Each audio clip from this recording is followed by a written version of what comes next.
Imaginez un instant que tout ce que vous pensez savoir sur le moment idéal pour être heureux est une illusion. Que si vous continuez à attendre que les conditions soient parfaites, plus d'argent, plus de temps, de meilleures circonstances, vous passerez à côté de la seule vérité qui compte. La vie se joue maintenant, ici, dans ce présent auquel vous avez peut-être toujours fermé la porte. Dans cette vidéo, on va plonger ensemble au cœur d'une révélation puissante, inspirée par la sagesse intemporelle de Marc Aurèle et des grands stoïciens. La clé de votre bonheur réside dans vos pensées, dans votre capacité à vous libérer des chaînes du passé, à déposer le fardeau des rancunes et des regrets, et à choisir consciemment de voir le monde avec gratitude. Mais ce chemin n'est pas une promenade facile. Il exige de l'audace pour affronter vos blessures, pour vous délivrer de la culpabilité qui vous ronge, et pour reconstruire, pas à pas, votre paix intérieure.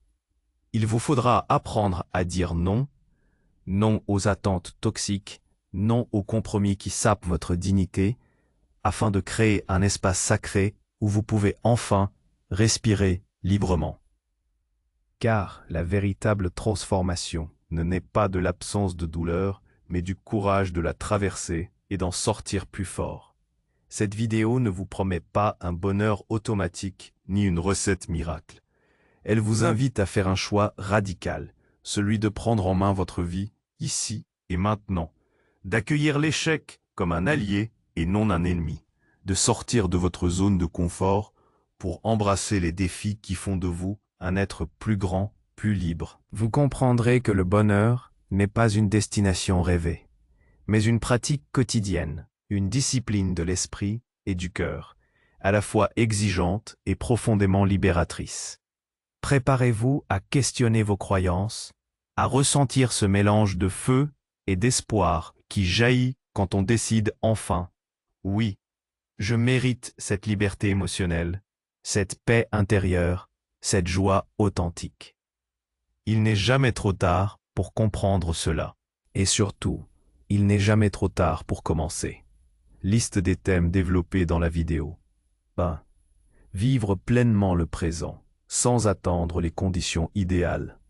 2. La puissance des pensées selon Marc Aurèle, la source du bonheur. 3. Se libérer du passé, percer le piège des regrets et de la culpabilité.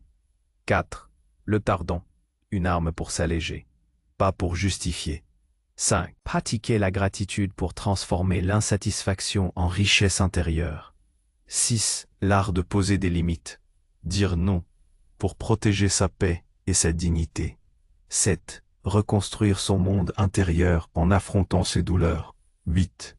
Accepter l'échec comme une étape nécessaire vers le succès. 9.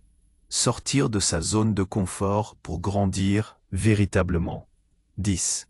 Choisir le bonheur chaque jour, un engagement et une pratique consciente. Si le chemin que nous traçons ensemble résonne en vous, prenez un instant pour aimer cette vidéo et la partager avec quelqu'un qui a besoin d'entendre cela. C'est en éclairant d'autres esprits que la sagesse stoïcienne révèle toute sa puissance. Et c'est une contribution simple mais significative que vous pouvez faire à cette quête collective de clarté. Nous avons déjà exploré ensemble la force transformatrice de l'instant présent, cette vérité fondamentale que la vie se déploie maintenant, non pas dans un futur rêvé ou un passé figé. Nous avons effleuré la puissance insoupçonnée de vos pensées, ces architectes silencieux de votre bonheur, et commencé à percer les chaînes invisibles du passé, ces regrets et ces culpabilités qui, trop souvent, nous privent de notre liberté intérieure.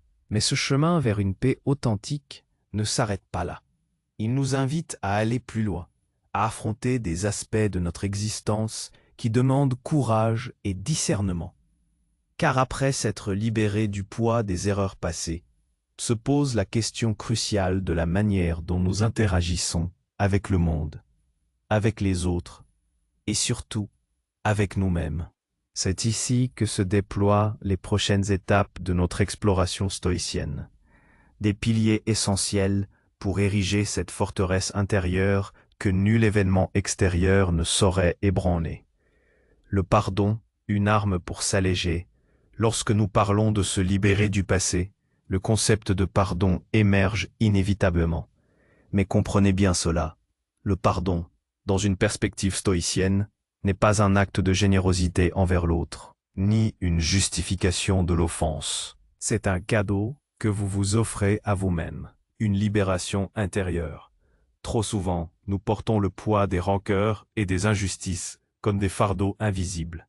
Ces sentiments, souvent nourris par des événements passés sur lesquels nous n'avons plus aucun contrôle, ne blessent pas ceux qui nous ont fait du tort. Ils nous rongent de l'intérieur, obscurcissent notre jugement et empoisonnent notre présent. Marc Aurèle nous rappelle que le bonheur de ta vie dépend de la qualité de tes pensées. Si vos pensées sont constamment occupées à revivre des affronts passés, à ruminer l'amertume ou la colère, comment pouvez-vous espérer trouver la sérénité? Le pardon stoïcien n'est pas une absolution morale de l'agresseur, mais une décision consciente de lâcher prise sur le ressentiment. C'est reconnaître que l'acte a eu lieu, qu'il a pu vous blesser profondément, mais que prolonger cette souffrance par la rancune est une option. Et cette option, vous êtes libre de la refuser. Imaginez le poids que vous déposez en cessant de vous identifier à la victime, en choisissant de ne plus laisser une action passée dicter votre état émotionnel actuel. Dans la vie moderne, cela se manifeste de multiples façons. Une querelle familiale qui s'éternise depuis des années, une trahison amicale qui laisse un goût amer, un collègue qui vous a fait du tort et dont le souvenir continue de vous irriter. Le pardon ne signifie pas que vous devez rouvrir la porte à ces personnes ou oublier ce qui s'est passé. Il signifie que vous arrêtez de leur accorder le pouvoir de détruire votre paix intérieure. Vous reprenez le contrôle sur votre paysage émotionnel. Et n'oublions pas le pardon le plus difficile, celui envers soi-même. Pour les erreurs que nous avons commises, les choix que nous regrettons, les opportunités manquées, la culpabilité est une chaîne que nous forgeons nous-mêmes. La briser demande le même acte de courage et de lucidité. C'est accepter votre humanité avec ses imperfections et avancer. Pratiquez la gratitude pour transformer l'insatisfaction en richesse intérieure. Dans un monde où la publicité nous pousse constamment à désirer plus, à nous sentir incomplets, tant que nous n'avons pas le dernier gadget, le plus beau voyage ou le statut social le plus enviable, l'insatisfaction est devenue une sorte de maladie chronique. Le vide laissé par la quête incessante de l'extérieur est immense. Pourtant, les stoïciens, bien avant notre ère de consommation effrénée, avaient identifié un antidote puissant, la gratitude. La gratitude n'est pas une émotion passagère, un simple merci poli. C'est une pratique philosophique, un état d'esprit cultivé qui transforme notre perception du monde. Au lieu de nous focaliser sur ce qui nous manque, sur les imperfections de notre vie ou sur ce que les autres possèdent, la gratitude nous invite à contempler l'abondance qui est déjà là. Une tasse de café chaud le matin, la chaleur du soleil sur notre peau, la respiration régulière de notre corps, un poids au-dessus de notre tête, l'accès à l'eau potable, autant de miracles quotidiens que nous tenons pour acquis jusqu'à ce qu'il nous manque. La sagesse d'Épictète résonne ici. Ne désire pas que les choses arrivent comme tu le veux, mais veux qu'elles arrivent comme elles arrivent, et tu seras heureux. La gratitude est l'art d'aimer ce qui est, d'accepter le présent dans sa totalité, même avec ses aspérités. C'est une forme d'amor fati, l'amour de son destin, qui ne se limite pas aux grands événements, mais s'étend aux plus petits détails de l'existence. Comment la pratiquer au quotidien? Tenez un journal de gratitude, ne serait-ce que 3 choses par jour pour lesquelles vous êtes reconnaissant. Prenez un moment de pleine conscience pour apprécier la saveur d'un repas, la beauté d'un paysage, la douceur d'un contact. Plutôt que de vous comparer aux autres, rappelez-vous que votre trajectoire est unique, avec ses propres joies et ses propres défis. Cette pratique ne nie pas les difficultés de la vie, mais elles déplacent votre attention, cultivant un sol intérieur fertile où la satisfaction peut enfin s'épanouir, transformant l'insatisfaction en une profonde richesse intérieure. L'art de poser des limites, dire non pour protéger sa paix et sa dignité, dans notre quête de reconnaissance, de conformité ou par simple peur de décevoir. Nous tombons souvent dans le piège de dire oui, là où notre cœur et notre esprit crient non. L'art de poser des limites, de dire un non ferme et respectueux, est pourtant une compétence essentielle pour quiconque aspire à une paix intérieure durable et à une vie alignée avec ses valeurs. C'est une manifestation directe du principe stoïcien de la dichotomie du contrôle. Nous ne pouvons pas contrôler les attentes des autres, mais nous contrôlons nos réactions, notre temps et notre énergie.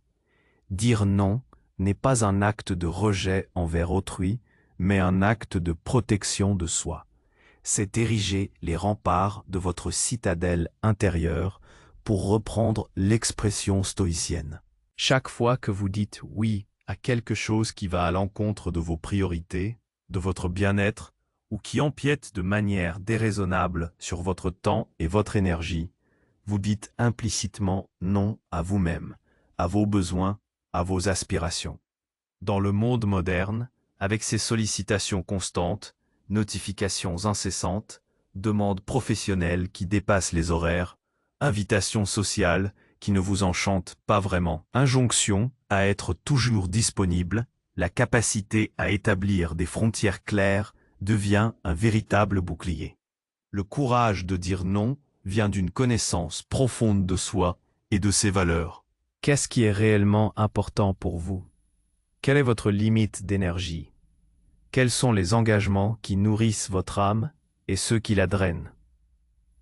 Sénèque, en insistant sur la valeur inestimable du temps, nous invite à être de farouches gardiens de cette ressource non renouvelable. Il ne s'agit pas d'être égoïste, mais d'être sage. En protégeant votre temps et votre énergie, vous vous assurez de pouvoir les dédier à ce qui compte vraiment, non seulement pour vous, mais aussi pour pouvoir offrir le meilleur de vous-même à ceux que vous aimez et aux causes qui vous tiennent à cœur, sans vous épuiser ni nourrir de rancœur silencieuse. Un non clair et posé est souvent plus honnête et respectueux qu'un oui forcé et rempli de ressentiment. Reconstruire son monde intérieur en affrontant ses douleurs. La prémisse de cette vidéo l'affirmait déjà. La véritable transformation ne naît pas de l'absence de douleur, mais du courage de la traverser et d'en sortir plus fort. C'est un point fondamental de la sagesse stoïcienne. La vie est, par nature, remplie de difficultés, de pertes, de déceptions, de souffrances physiques et émotionnelles. Tenter de les éviter à tout prix est une illusion dangereuse qui nous rend fragiles. Au lieu de cela, les stoïciens nous enseignent à faire face à nos douleurs, à les comprendre, à les traverser pour mieux reconstruire notre monde intérieur. Il ne s'agit pas de nier la douleur, de la refouler ou de faire preuve d'une indifférence froide. C'est une caricature du stoïcisme. Au contraire, il s'agit de distinguer la douleur elle-même, la sensation, l'événement, la perte, de la souffrance que nous y ajoutons par nos jugements et nos résistances. Une douleur est un fait. La façon dont nous l'interprétons et y réagissons est un choix. Si une épreuve nous frappe, la tristesse, la colère, le chagrin sont des réactions humaines naturelles. Les affronter signifie les ressentir, les reconnaître, les exprimer si nécessaire, mais sans les laisser nous submerger ou définir notre être. C'est se donner le droit de ressentir, tout en gardant une conscience claire que ces émotions ne sont pas notre identité. Reconstruire son monde intérieur après une épreuve demande un travail d'introspection profonde. Cela peut signifier s'asseoir avec sa peine, explorer les racines de son anxiété, comprendre les schémas qui nous poussent à la colère ou au ressentiment.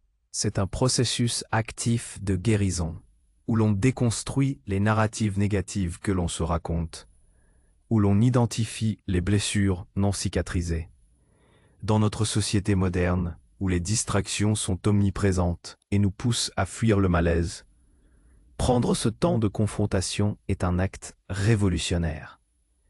Ce chemin peut être long et inconfortable. Il peut nécessiter l'aide d'un professionnel, l'écoute de proches, ou simplement le silence et la méditation.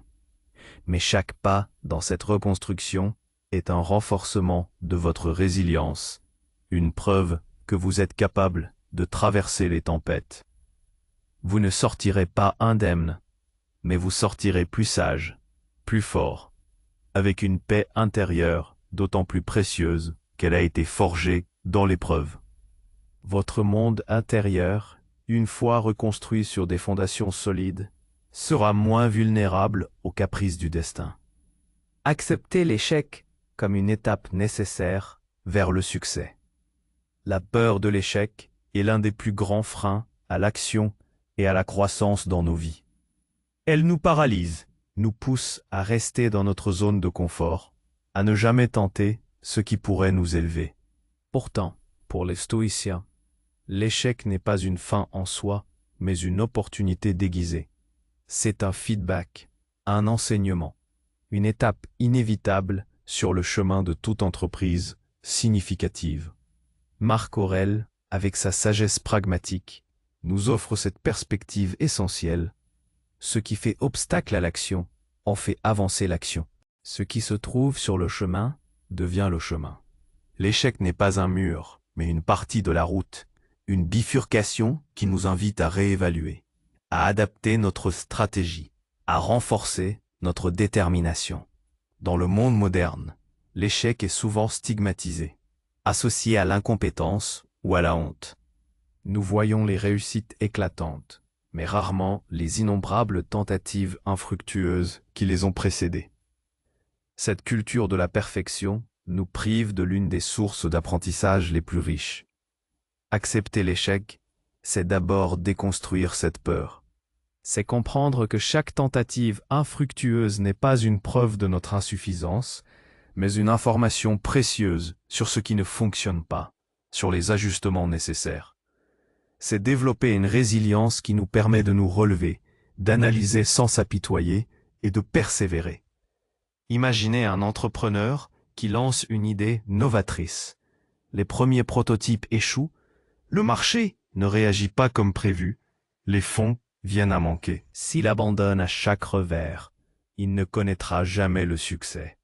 Mais s'il voit chaque échec comme une leçon, une donnée nouvelle, il affine son approche, il apprend, il grandit.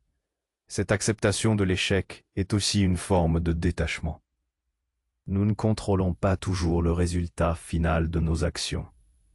Nous contrôlons nos efforts, nos intentions, notre préparation. Si le résultat n'est pas celui espéré, le stoïcien ne se flagelle pas. Il tire les leçons, reconnaît les facteurs hors de son contrôle et se concentre sur la prochaine étape. L'échec, loin d'être un ennemi, devient un allié impitoyable, mais efficace, qui nous pousse à nous dépasser, à innover et, paradoxalement, à mieux définir notre propre version du succès. Sortir de sa zone de confort pour grandir véritablement. Notre nature humaine nous pousse à rechercher la sécurité et la prévisibilité. Nous créons des routines, nous nous entourons de ce qui nous est familier et nous construisons une zone de confort où le risque est minimisé. Pourtant, la croissance véritable, qu'elle soit personnelle, intellectuelle ou spirituelle, se produit toujours en dehors de ces limites. Les stoïciens le savaient et encourageaient la promeditatio malorum, la préméditation des maux, non seulement pour se préparer au pire, mais aussi pour s'habituer volontairement à l'inconfort, afin de renforcer l'esprit. La zone de confort est un piège doux. Elle nous promet la tranquillité, mais elle nous prive de l'expérience, de l'apprentissage et de la découverte de nos propres capacités. Elle nous rend fragiles face à l'adversité inévitable, car nous n'avons pas développé les muscles de la résilience et de l'adaptation. Lorsque la vie nous confronte à l'imprévu, nous nous retrouvons démunis, car nous avons perdu l'habitude de l'effort et de l'incertitude. Sortir de sa zone de confort ne signifie pas se jeter tête baissée dans le danger ou l'irresponsabilité. Il s'agit plutôt d'un processus délibéré et graduel d'exposition à de nouvelles expériences, à des défis qui étirent nos limites. Cela peut être apprendre une nouvelle compétence qui vous intimide, entamer une conversation difficile mais nécessaire, voyager seul dans un endroit inconnu, prendre la parole en public, ou même simplement changer une habitude profondément ancrée. Chaque petite étape hors de ce que vous connaissez est une victoire.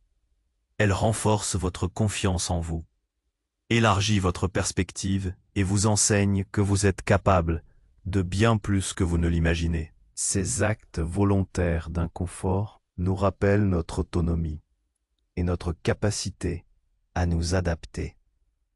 Épictète nous exhortait à pratiquer nos principes, à les mettre à l'épreuve dans la vie réelle. C'est en affrontant ce qui nous effraie ou nous rend mal à l'aise que nous découvrons nos ressources intérieures, que nous développons notre courage et notre force de caractère. C'est là, dans cette zone d'incertitude et d'effort, que la véritable expansion de notre être se produit, nous transformant en des individus plus robustes, plus curieux et plus libres. Choisir le bonheur chaque jour, un engagement et une pratique consciente. Nous arrivons au terme de notre parcours, mais non pas à une destination finale. Car le bonheur, tel que nous l'avons exploré à travers le prisme stoïcien, n'est pas un point d'arrivée, une récompense à obtenir une fois toutes les conditions parfaites réunies. C'est un chemin, une discipline quotidienne, un choix conscient que nous faisons à chaque instant. C'est un engagement envers soi-même, une pratique incessante de l'esprit et du cœur. Récapitulons les piliers que nous avons posés. Vivre pleinement le présent. Comprendre la puissance créatrice de nos pensées. Se libérer du poids paralysant du passé par le pardon.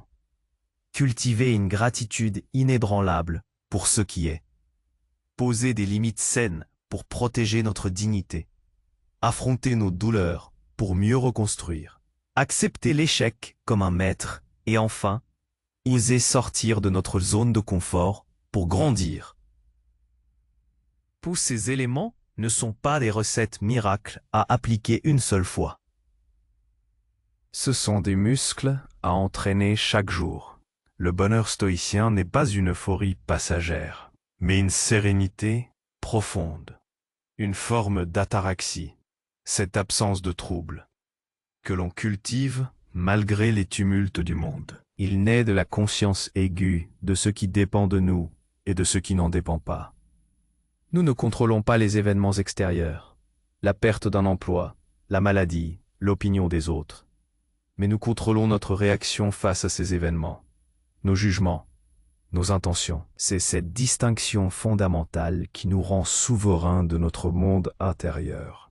Choisir le bonheur chaque jour, c'est choisir de diriger notre attention. C'est choisir la bienveillance plutôt que la colère, la gratitude plutôt que le ressentiment, le courage plutôt que la peur. C'est un acte de volonté qui demande de la persévérance, car notre esprit est naturellement enclin à la facilité, à la rumination, à la comparaison.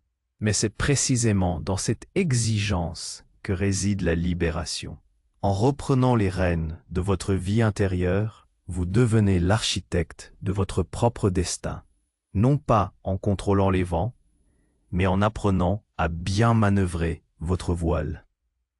C'est une danse constante entre l'acceptation de ce qui est et l'action vertueuse. Un engagement exigeant, certes, mais profondément et authentiquement libérateur. Alors la question que je vous pose est la suivante. Face à l'inéluctable complexité de l'existence, face aux défis quotidiens et aux incertitudes du futur, choisirez-vous de demeurer un simple spectateur de votre propre vie, en attente d'un bonheur qui ne viendra jamais de l'extérieur? Ou deviendrez-vous l'architecte conscient de votre paix intérieure, le sculpteur patient de votre âme, un jour après l'autre, en vous engageant pleinement dans cette pratique stoïcienne de la vie. La décision, comme toujours, vous appartient. Si cette réflexion a nourri votre esprit et vous a offert des pistes pour construire une vie plus sereine et plus riche de sens, abonnez-vous à cette chaîne pour ne manquer aucune de nos explorations philosophiques. Laissez-nous un commentaire pour partager votre propre engagement envers cette quête de liberté intérieure, les défis que vous rencontrez ou les pratiques qui vous aident le plus. Votre perspective est précieuse et contribue à faire grandir cette communauté.